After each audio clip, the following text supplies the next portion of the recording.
This podcast contains strong language and adult themes from the outset.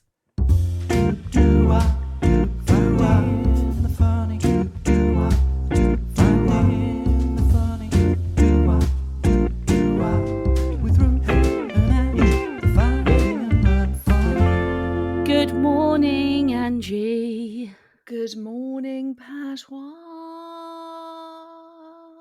How are you this morning? Well, I think I'm feeling a little bit like you were last week, Pats. Oh, yeah. okay, You know, you could just feel the onset. Okay. The onset of the shits. Not the Okay. actual, not literal. I don't feel like I'm going to shit myself. Okay. Just that sort of, ugh. Do you know what I mean? Yeah, do you know why that is, I think? Why is that? I think I always feel like this after that bank holiday that we've just had, because it's like, oh, there isn't a bank holiday now until jeffing Christmas. Yeah, I know. I've got to go the whole of I've got to do September, October, November, most of December before I actually now have, and it actually does piss me off a bit because we have 2 in May. I mean, we had about 35 at the beginning of this year. Yeah, why don't we just spread them out a bit? Why? And then we get to the now, first half of the year, and then you get to now, and it's like, oh, right, well, that's it now. I've basically got to do this, mate, unless I use my annual leave, which you and I don't get paid for if we don't work. Yeah. It's like, unless I actually book some time off, there's no random days now where it's like, oh, I've got a long weekend. And actually, this time now is, in my opinion, when one might need it. Oh, wow. Okay. Yes. Okay. I hear you. Anyway, Angie, you've got a question for me, apparently. Right. I do. Yes. Okay. Let's just crack on and see if we lift the mood like we did last week. We'll lift the mood, Angie. Come on. Here is your question, Pats. Okay. And I have to say, I think I'm bringing another good one. If a movie was made about your life, what would the title be? Oh. That is. I thought you were going to say who would play you, and I was going to be like, we've already done this, Helen Bonham Carter. That wasn't a very old episode. Yeah. Oh no, well, somebody was saying, who would you like to play you? And I was like, oh, I'd quite like it to be Dawn French. Oh, I really love Helen Bonham. And you were like, do you mean Helena? Okay, what would it be called? Yeah, what would the title of your film be called? Can Ruth Corden fit in a box set? Now that's a very good throwback, Pats. Well done. What would my title be? Have you got one for yours? No, I haven't actually thought about it. Oh, Angie. Yeah, I just found the question yesterday and I was like, oh, I'll keep that one. And then that's it. It's just gone out of my head. Mine would be 00 Heaven.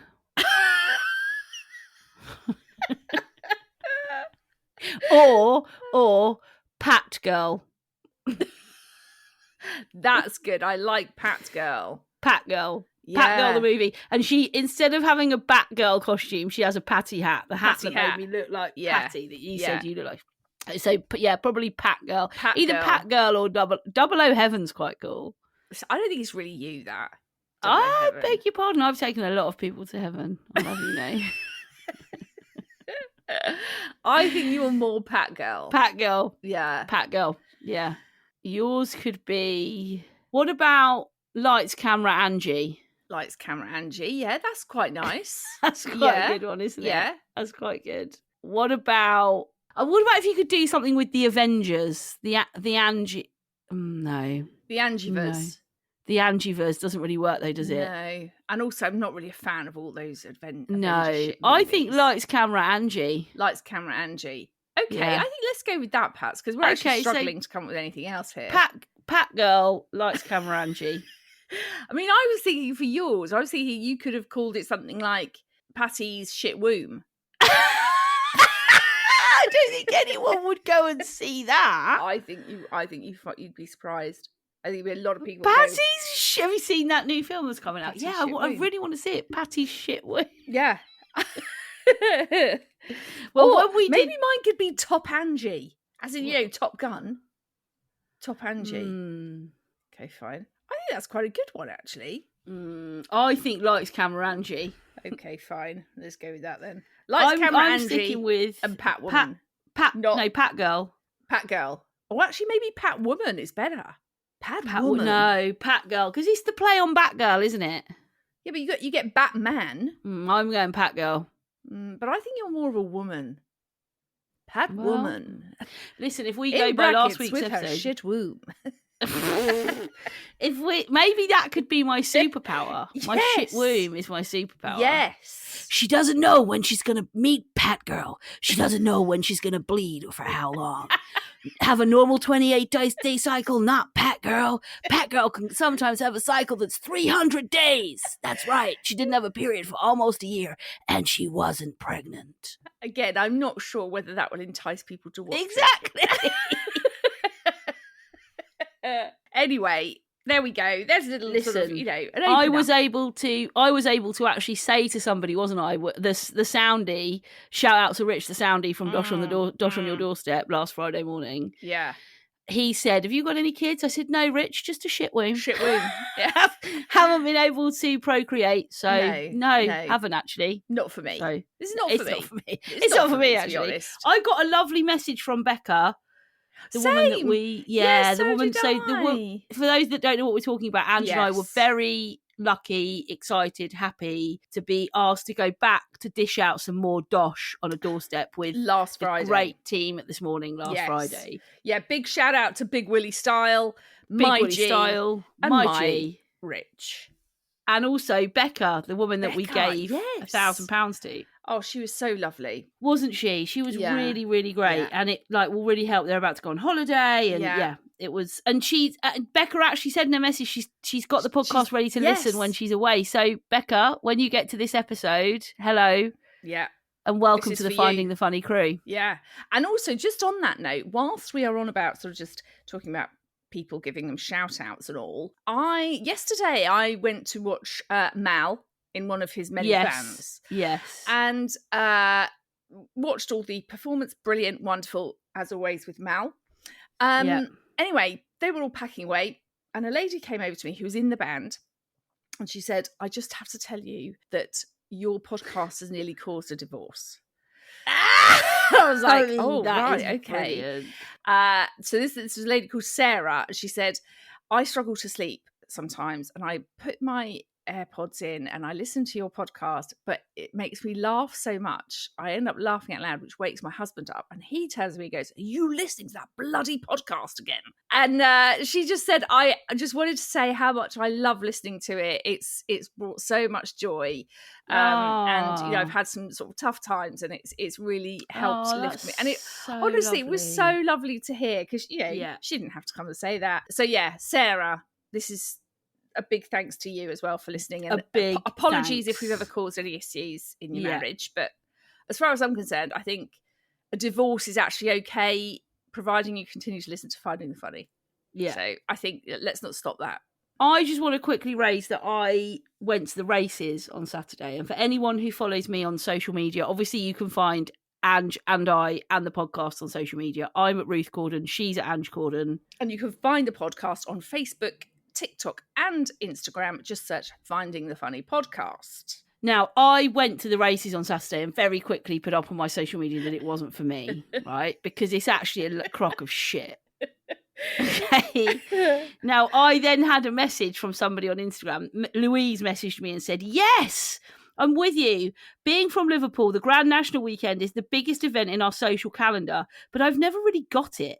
Why would I pay £50 to stand up in the cold for 5 hours and drink lukewarm wine when I could do that for free in my own garden? People bloody love it, though." And that is it, isn't it? Well, I think it's because, obviously I've been to the race. I've been to Ascot, darling. And I think, it's very much about your level of ticket. Oh, you have hit the nail there, Angie. Yes. Now, when I go to Ascot, I go with my friend Simone, whose husband works at Ascot. So obviously she can get us some good tickets. And then we get access to sort of different restaurants and bars. And then you see, that's when you're like, "I'm love the races." But if I was just to get your bog standard ticket, honestly, I wouldn't go. So the first thing is like, there's hundreds and hundreds of people. Mm-hmm. I mean, obviously hundreds. Yeah. And Windsor Races decide that it would be appropriate to put out 35 chairs. Plastic ones as well. That's fine. I don't, as long as I've got a chair. Like, you've got hundreds of people, so you spend the time wandering, unless you get there, you know, first doors open, say, I don't know, 2. Unless you're there at like 2, you spend the day going, is there a chair anywhere? Are they using that? Oh no. Those 2 blokes are just going to put a bet on she's staying with the 35,000 chairs around her table that she's not going to let anyone else use. So no, that's not going to work. People, so Ronan Keating was playing in the evening. People were stacking up their chairs after the final race and carrying them onto the grass to sit to. Yeah. So people were leaving their tables, stacking up all their chairs and carrying. It's like, do you know what, Windsor? Any danger you could just give, you know, maybe 100 more chairs? Yeah. So, yeah, I mean, to be honest, Pat, Windsor does sound quite a bit shitter than Ascot. Oh, so next year, Simone, does Simone listen? Well, I'm not sure. She bloody better had. Well, this will be a good test for her, Ange. Yeah, actually it will, yeah. Does Simone listen? Simone, if you're listening, I would like an invite to Ascot next year. Thank you. At least then you could do sort of a comparison. Yeah, you could give an honest answer. Which is better, Ascot or Windsor? Exactly. Now we feel we've done a lot of rambling this morning. We've done. We've done. And we should just plug Pat, shouldn't we? Because yes. This will be our last opportunity before weekend. Yeah. But we are at Happy Place Festival this Sunday, the 4th of September, at Tatton Park in Manchester to do a little sort of, you know, little podcasty thing, little podcasty chat thing. Yep. So if you would love to come along, there are tickets still available. You just need to visit happyplace.com, grab yourself a ticket, come up. We shall be hanging around, you know, most of the afternoon. Yeah. So yeah, it would be great to see as many of you as we can. So yeah, if you've got nothing better to do, or you actually quite like Happy Place, come on down to Tatton Park. Yeah. Okay, Ange, tell us what has been getting on those shitting tits. Right. This happened to me a couple of weeks ago. Yeah. Right. And it's mainly around people not aware of personal space. Oh, yeah. Right. Yeah. I was in the queue at Nando's. Yeah. Right. Love a bloody Nando's. Me too. So, in the queue. Yeah. And there was 1 or 2 people in front, a few people behind. This one man, now, you know, there was a part of me that was a bit like, hang on a minute, mate, what are you doing behind me? But he literally was, I mean, he may as well have bummed me. He was that close in this queue. To the point that I think when I got to the point of ordering, the woman thought we were together. And I was like, no, he's not with me. He doesn't realise about personal space. Honestly, and then the more I thought about it, the more I thought, this has happened to me on several occasions, particularly in queues. But you got to the front, he said, no, I know he's bumming me, but he's not with me. He's not with me. Just move back, mate. I mean, you know, I wanted to say to him, do you remember COVID? We had to keep 2 meters apart and you're literally bumming me in the queue, mate. Back off. But why is it that some people just don't get that? That is so funny. That is, I think that's one of the best stories you've ever told. Honestly. And even as we stood in the queue, I kept turning around like as if to say, mate, what are you doing? I love the fact that you've actually turned around in your chair because I can hear by the way your sound went on your mic. I kept turning around as if to say, mate, just get a... Oh, yeah, she's taking her head away from the mic. She's actually physically turned around. Full-on actress mode there. Yeah. You were acting it all out again. Back off.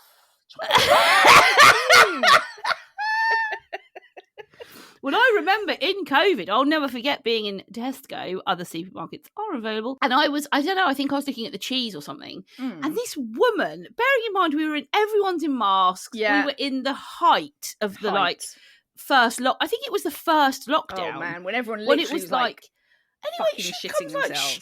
she's not got a mask on. She was obviously like, I don't need to wear a mask. Comes right up next to me, so I like sort of take a side step. Then she wants to another look of cheese, so she steps closer to me to the point where I said sorry. I just went sorry.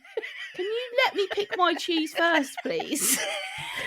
Because I was like, I know. no. I was like, and I was like, sorry. Excuse me, can you just let me pick my cheese first? Yeah. And she just went, oh, right, okay, yeah. I was like, I know, what is it about that they don't... I still, in my head, think 2 meters. I don't think that, but that is, well, I mean, Angie, that is... Well, no, but I mean in the sense of going, do you know what? I don't need to be right up against you in the queue. I don't need to have that, like... So in my head, I'm like, just think about the pandemic days. Pandemic days, we had to keep some distance. Yeah. Matey boy, I was just like, what are you doing? Why are you so close to me? Like, we're in a queue. You don't need to be right up against my back. Unless he was doing something there. I don't know. Anyway, I was just like, I've had so many times and that has happened to me. And I've just been like, what is it about personal space people don't get? Yeah. I would never be that close up unless there was, it was super hot. But I would never be that close. Maybe he thought you were super hot. Well, I don't care. I don't care whether you think I'm super hot or not. I don't care, Pete. Back off. Back off from my bum. Yeah. Thanks. Very good. That was a very good shitting tits. So there are my tits. There are my tits this week. Well done.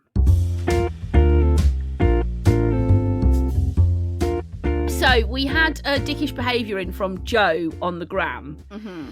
And Joe said, people who deliberately wear or display shit to make themselves look good, like putting their Mercedes keyring on the table or buying a fake bag and making out they're the tits.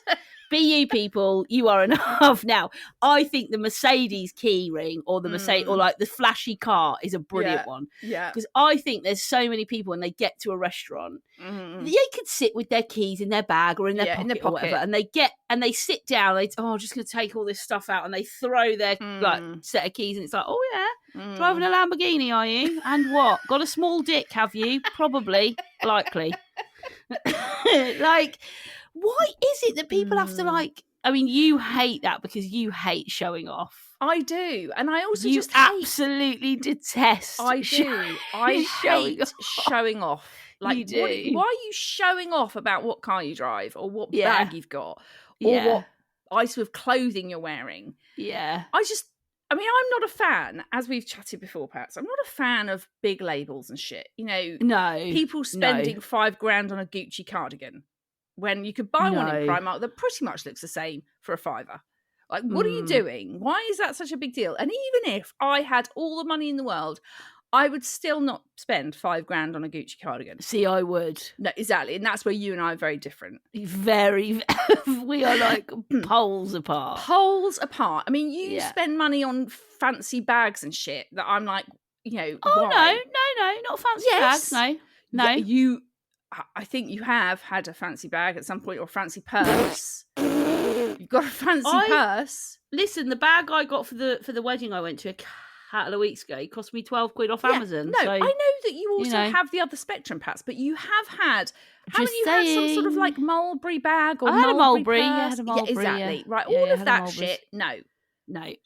I cannot be doing with it. No. When I get it that you might want to spend a bit more in a bag. You might want to say, do you know what? I've got some extra money for, I don't know, birthday, Christmas, and I'd like to splash out and get something for, I don't know, 100, 200 splash quid. Out. You'd like to splash out. Splash out. But when you're splashing out $2,000, no. Yeah, this is where we are different because you'd go to Bali. I wouldn't go to Bali. But if I had lots of money, I'd be buying stuff left, right, and centre. Yeah, see, I am not a stuff person.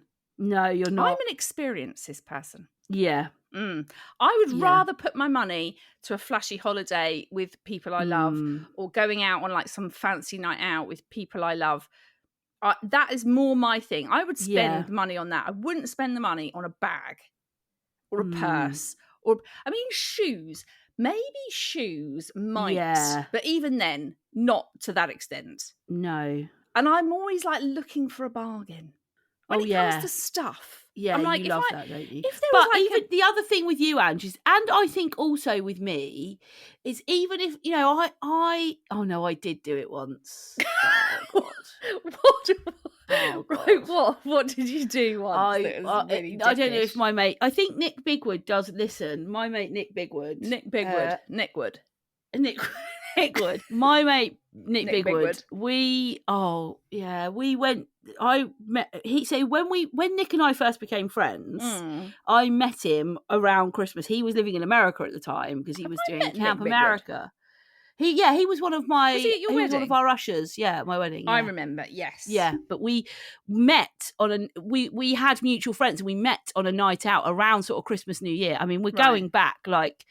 I reckon it must be 13 years now. Oh, wow. Okay. Because Matthew and I have been together 12 years yesterday. 12 years, Angie. Wow. That is a big chunk of time, that. Yeah. So we, and I actually did this. Right. What did you do with Nick Bigwood? So we went into O'Neill's in Wickham. Shout out to O'Neill's in Wickham. And he actually called me out on it. Because before I sat down, I was driving a Mercedes at the time. Oh, no, and I put my Mercedes key on the table. Oh, Pats, no. And he went, oh, doing that for people to see, are you? And I didn't really know what to say. Because instead of him going, oh, you drive a Mercedes, he was like, you checking out everyone. Basically, he was saying you being a prick. He was like, you just checking out everyone realises before you get the beers in that you got a Mercedes. Pats, no, that and I started laughing, and it was at that moment I thought, actually, I think Nick Bigwood is going to be a mate for me. Because it was like, I just started laughing, and he can call you out on this shit. Yeah, he went, it's stupid when people do that, isn't it? Yeah, I'm so pleased Nick Bigwood called you out. And then all throughout the night, he kept going, it's all right, Ruth, just show him your Mercedes key. So that says a lot. You get that out. Yeah, just bang. You get that out. It's all right. It's all right. You've got no ID. Just show him your Mercedes key. Mercedes. Yeah. I don't think I've ever had a flashy car key. You've got a Mini. You've got a Tesla. Well, that's a dick thing, that. Teslas don't even have keys. They have cards that you lose. Yeah, that is true. Anyway, we're with you, Joe. I've done it. I haven't. I don't think I ever would again. Take from that what you will. What you will. Take from that what you will. Yeah. Okay, now we had in a big question. Okay, Angie, come on. We've had in a what? Yes, we've had in a big question that we haven't had for a long time. Pop that little bit on the end there. Lovely. Which I was like, yes. Brilliant! We've got a big question. We haven't had big questions. Yes, I forgot the le. You did. That was bad on my part, wasn't it? You did. Apologies, people. Anyway, this big question came in from Abby on Gram. Here we go, Abby. Here we go. This is what Abby says. This was her question. What are you guys like with endings? I really struggle with them and feel like it's just me that's not good with transitions or things ending. I just got home for a weekend away with a friend and met some of their friends. Had such an amazing time, but feel so sad it's all over now. I get like this a lot with planned events and things I've looked forward to. Have I got attachment issues? Advice would be appreciated. There we go. I think I can be a bit like this. I think. Not so much with I think the thing I find change hard. That's what I think it is. So not so much for me, maybe having weekends away or things I've looked forward to. I don't seem to struggle so much with that. But bigger things, if there's big things in my life that I know are changing or shifting, that's when I find that really hard. Really hard.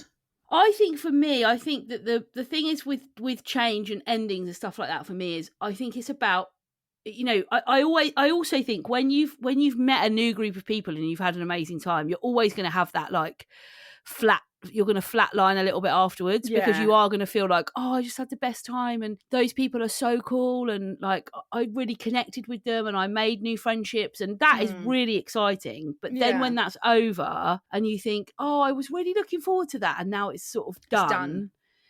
I think you've just got to accept that things like that are going to make you feel that way, like a bit flat.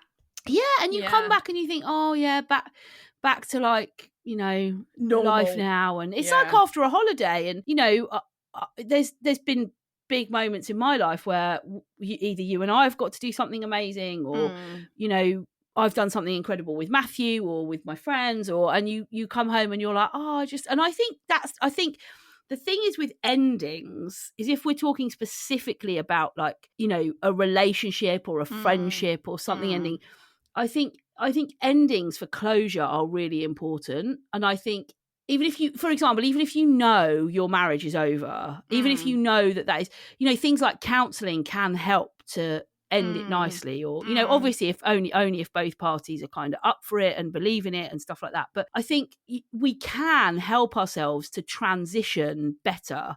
But I think specific things like this, where you've gone away for a weekend and you've met some of their friends and you've had a great time, it's totally normal to come back and feel sad about that. It's like, that is the normal peaks and troughs of life. Like you know, sometimes you're in the valley and it's like, oh, things feel a bit flat and a bit low and a bit shit. Then other times you're at Windsor races thinking, God, my life really is shit. You know, that's just the way it goes. When actually you should then be on the top of the world. And you're exactly, like, but you're what not. The fuck is this about?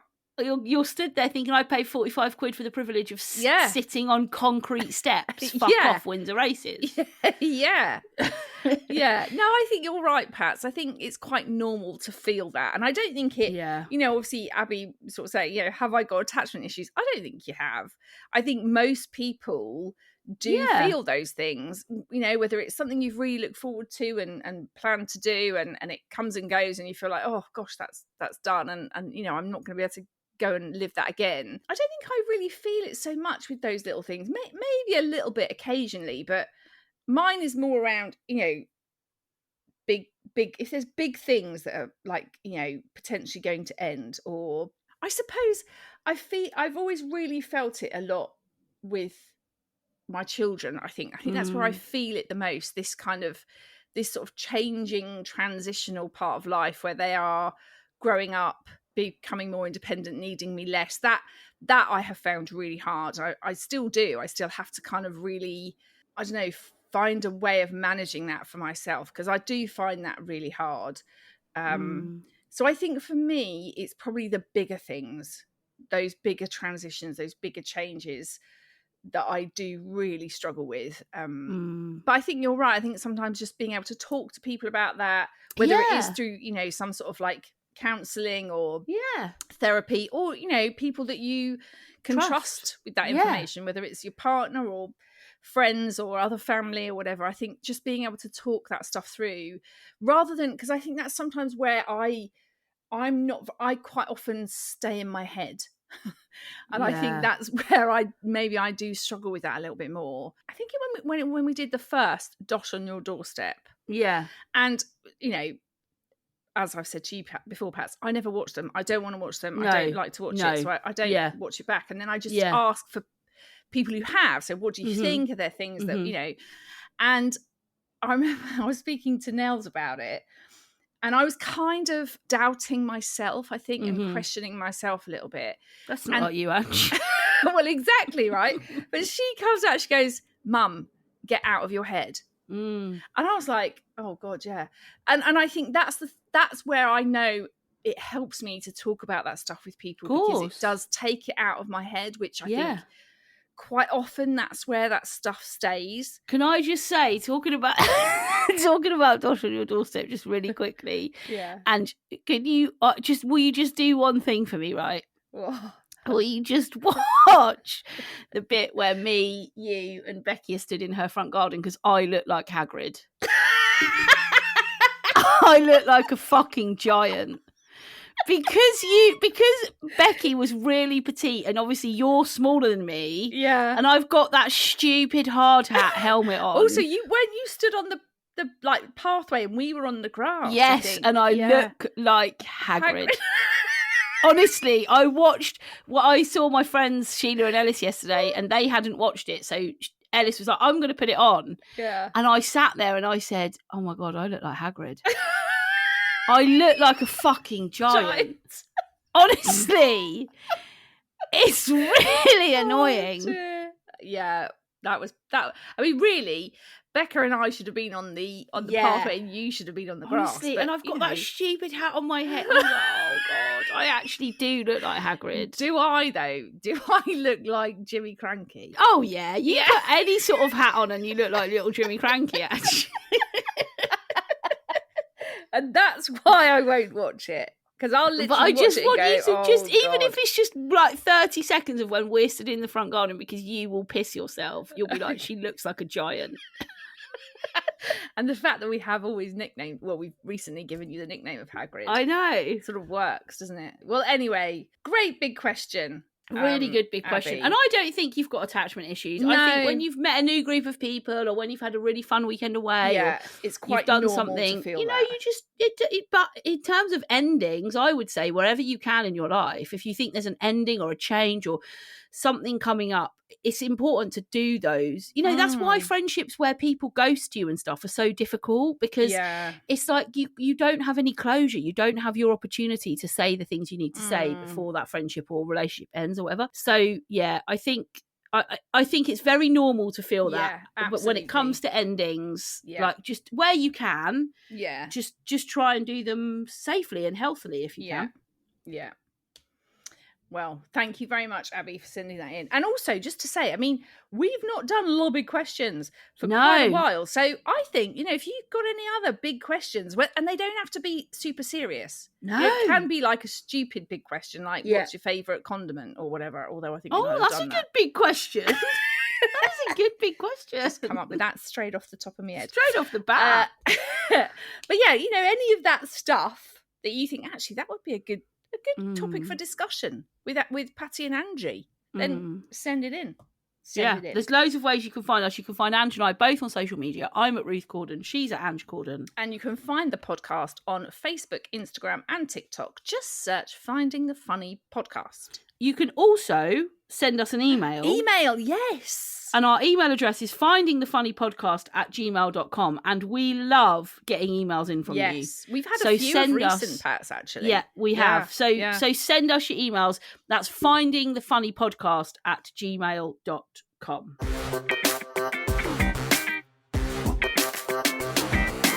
Urban Dictionary. Okay, so my Urban Dictionary today is phobie. Phobie. How are you spelling that? Fobi. Phobie. Phobie. Is it something similar to like FOMO? Oh, Ange, you've looked at this one. I haven't. I swear on my dog's life. On Luna's life, I have not looked at this. No, I promise you, that's a total punt that I've come up with. It is. It's an anathesis of FOMO. It's fear of being involved, included, or invited. FOMO refers to someone. FOMO refers to an event where you're thinking, "Oh God, I can't believe I've been invited to that social activity." I've definitely experienced some phobias. Oh God, I have had so many times. And now I know I can be like, I've got this thing coming up at the weekend and I've got big time phobia about it. I am so fearful that I've been invited or so included. So is it fear of being invited? Yeah, so it says fear of being invited, included, involved. That is brilliant. Phobia. Yeah, it's the anathesis of FOMO. So it's like, I wouldn't have had FOMO about this event, but they've gone and invited me, and now I'm just terrified that I've got to go. I think being invited, I mean, this kind of touches on what we talked about last week with weddings, but I think weddings are a big phobia. Oh God. God. You get the invitation and you're like, oh God, I've got to go now. I've got to go. I've got to do a load of hanging. And you know, Fern bought it, didn't she? If you haven't listened to the episode with Fern Conan. Fern Conan. She's a relation of Fern Cotton. No, she's a lookalike. She's like a budget. We couldn't get Fern Cotton, so we went Fern Conan. Her shitting tits is weddings. Yeah, exactly. And she was spot on with that. Right. Yeah. It is like and you get the invite and you're like, oh God, okay, we gotta go. Do you know what pisses me off a bit actually? What? And gets on my tits, which I could put in tits, but I'll just say it now, to be honest. Yeah, say it now. Save the dates. They do get on. I understand. Yeah, I know, and I do understand that. You know, do you know what though? We only did a save the date because we got married on New Year's Eve. Yeah. You know, sometimes I get the save the dates through and I think, no, I'm not. I'm not saving that date. I'm actually going to actively put... I'm actually going to book a holiday that falls slap bang in the middle of that date and say, oh, I can't, I'm already away. Yeah. Oh, God, I'm so sorry. Wouldn't it be great if you actually could send the save the date back? You like we used to do it. We used to do an RSVP. You'd be like that. Save the date. Send it back. Just put no. No, I don't want to actually. No reason. I'm not giving you a reason. No. I'm just not saving it. I'm just Alan. Save that date. No. Because to be perfectly honest with you, I don't want to come to your wedding, Alan. Alan and Trish. I was going to say Trish. That's because Mum and Dad have got friends called Alan and Trish. Oh, I didn't. Well, I did know that once she said it, but I didn't think about that at the time. But yeah, that like the moment you get the invite through and you think, right, okay, yeah, I've just got to prepare myself for just hanging around all day. Also, unless you're a main player, unless you're bride, groom, best man, bridesmaid. Unless you're a main player, you basically got a day of you'll sit and watch them go, right, oh, it's amazing, yeah, oh, so nice, doesn't she look beautiful, right? Yeah. 3 hours now of just how do you know the bride and groom? Yeah. And then you sit down and you're like, I've got to tell that story what do I all talk over about now? again. Yeah, I've told everybody. Yeah. And then you get up from that, it's like, oh, just wait for the evening do, hang around. Evening do starts, some kind of, DJ or band comes out. Yeah. You look like a bit of a dick on the dance floor. And then you're like, should we go home? It's like, 10 hours. It's like it's longer than a working day sometimes, the wedding. Do you know what I think as well? And I think we did touch on this when we spoke with Fern Conan. It really irritates me when they send you the invite. So they've send you to save the date. Save the date. Piss me off. Fine. I'm not fucking saving it. But then you're like, okay, I better go. So you go, right? And then when the actual invitation comes through, right, this is the day we're getting married, 6th of July, whatever it is. Yeah. And they tell you what to wear. Our theme is we only want you to wear white. We only want you to wear black. We want you to wear I've never been to a wedding that's done that, but that's dickish. Yes. Because I'm like, I'm already coming to your wedding. Yeah. It's already costing me a small fortune. And now you're telling me what I can and can't wear. No. If I ever had an invitation like that, I'd go in completely the opposite. So if they said I would wear white, I'd wear black. If I had an invitation like that, I'd go in my wedding dress. And say, you didn't expect me to do this, did you? Fuck you, Gemma, the bride. Yeah, I'm in a wedding dress. Yeah, I am. Because you told me what I can and can't wear, but you didn't stipulate I can't wear a wedding dress. So here I am, ready to join you, looking fabulous for the day. And everybody's going to think, who's the actual bride? Just saying, Gemma. When you went, didn't expect that. You didn't stipulate no wedding dresses, did you? And my husband is in his groomsman suit, so we also look like a bride and groom. Just saying. Oh dear, that is brilliant. Because look, once the bride has walked down the aisle and you've gone, it's like, great, that's it now. Just hang around for the rest of the day. Also, do you know what really gets on my tits? What's that? I'm going balls deep here now. Wow. Okay. People who have thousands of bridesmaids. Yes, I know. Why do you need 35 bridesmaids? Yeah. And why do you need them all to walk in individually on their own, one by one? They've all got the same dress on. Once I've seen one, it's like, oh, here's another girl in exactly the same dress with exactly the same flowers. Yep, okay. That's number 5 we've done now. Oh, here comes number 10 in exactly the same dress with exactly the same flowers. It's like, get them to walk down in a group, man. Yeah, in a group, man. In a group, man. Yeah, there is a lot of phobies for me, for sure. Oh, big time phobies. You get the invite and you think, I've got a fear of being included in this. I'd actually rather not be included. Yeah. And actually, if I wasn't included, I wouldn't have FOMO. No, exactly. I'd probably look at the pictures on social media and go, God, wow, thank God I'm not there. Yeah. Yeah. I'd have to put up with that shower shite.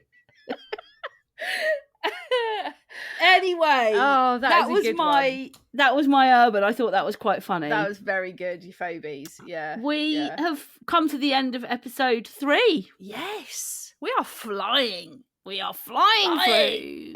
So just a quick reminder, obviously, if you've got anything you want to share with Ange and I, any big questions, shitting tits, dickish behaviour, if you've got dilemmas, you can send us an email, findingthefunnypodcast@gmail.com. You can find Ange and I both on social media. I'm at Ruth Corden. She's at Ange Corden. And you can find the podcast on Facebook, Instagram and TikTok. Just search Finding the Funny Podcast. We hope that the next 7 days are just wonderful for you. And Ange and I will be back next week helping you to find more of the funny.